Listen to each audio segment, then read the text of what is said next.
मेरी आवारगी नावाचा एक मूव्ही आहे.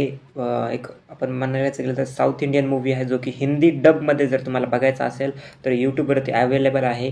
पार्थिवरन असं या मूव्हीचं नाव आहे. 2007 साली हा मूव्ही रिलीज झाला होता आणि मागे मी हा चित्रपट जो आहे बघण्यास सुरुवात केली होती, कारण की एका इंटरव्ह्यूमध्ये संदीप रेड्डी वांगा यांनी देखील या चित्रपटाला एक व्हायलेन्स मूव्ही म्हणून रिकमेंड केलं होतं आणि मी देखील 2-4 ठिकाणांना ऐकलं की हा मूव्ही खरंच एक वेगळ्या जनरचा चित्रपट आहे. त्यामुळे एक बिंग वॉच म्हणून या चित्रपटाला मी ट्राय केलं.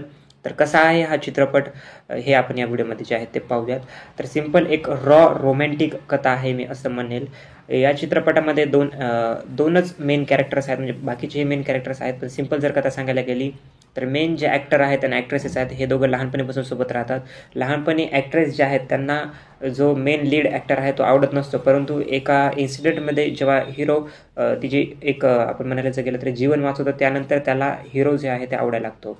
परंतु या कथेमध्येच नंतर पुढे चालून मग कसे ट्विस्ट अँड टर्न्स येतात, घरातले देखील मदत येतात आणि शेवटी कशाप्रकारे की त्या लेवलपर्यंत हाणामारीपर्यंत या गोष्टी जातात आणि शेवटी हिरोईनीचं जे आहे, आपली जे ॲक्ट्रेस आहे त्यांचं खूप प्रेम असतं हिरोवरती आणि प्रेम असल्यामुळे हिरोलाही त्याच्यावरती प्रेम होऊन जातं नंतर. आणि कशाप्रकारे दोघं जे आहेत शेवटी मेन जी गोष्ट आहे या चित्रपटाची क्लायमॅक्स बघून तुम्ही देखील रडाल, कारण की खरं जर पाहायला गेलं तर हिंदीमध्ये तरी तेवढा हार्ट टचिंग क्लायमॅक्स वाटत नाही, परंतु जर तुम्हीच रिअल लँग्वेजमध्ये जर पाहिलं ना तर तुम्हाला समजेल की खरंच या चित्रपटाच्या कथेला काय दाखवायचं आहे काय नाही.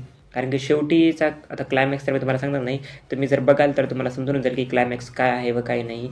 दोनच गोष्टी असतात बघा पॉसिबल की अशा लव्ह स्टोरी चित्रपटामध्ये, की एक तर शेवटी सोबत राहतात किंवा एक तर दोघं जणही ज्या सोबत राहत नाहीत. तर यापैकी दोनपैकी एकच गोष्ट होती आणि हेच या चित्रपटामध्ये एक वेगळ्याच प्रकारे पोर्ट्रे जे आहे ते केलेलं आहे मी असं म्हणेल. आता खूप असं भारी तर काही नाही बघा, परंतु या चित्रपटामध्ये हाणामारी आहे खूप जास्त लेवलवरती, व्हायलन्स आहे खूप जास्त लेवलवरती. त्यामुळेच संदीप रेड्डी वांगा यांनी ज्या या चित्रपटाला रेकमेंड केलं होतं आणि हा चित्रपट जो आहे खरंच मी म्हणेल की एक वन टाईम वॉच चित्रपट आहे. त्यावरती तरी काही म्हणणार नाही मी या चित्रपटाबद्दल.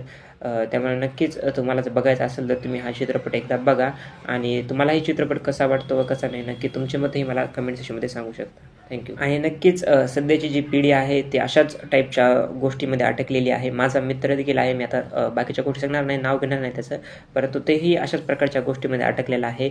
आणि त्यासाठी जर एक गोष्ट सांगायला गेलं तर सिंपल मी म्हणेल की ज्या व्यक्तीला आपल्यासोबत राहायचं असतं ना, ते कोणत्याही परिस्थितीत कशाही प्रकारे राहतो, ज्याला आपली गरज असते, ज्या आपल्या गोष्टी समजून घेतो आणि ज्याला जर राहायचं नसतं ना, तो कोणत्याही परिस्थितीमध्ये आपल्यासोबत राहतच नाही बघा. अशा प्रकारची सिंपल गोष्ट आहे, ही जर समजून घेतली तर चांगलीच गोष्ट आहे. थँक्यू.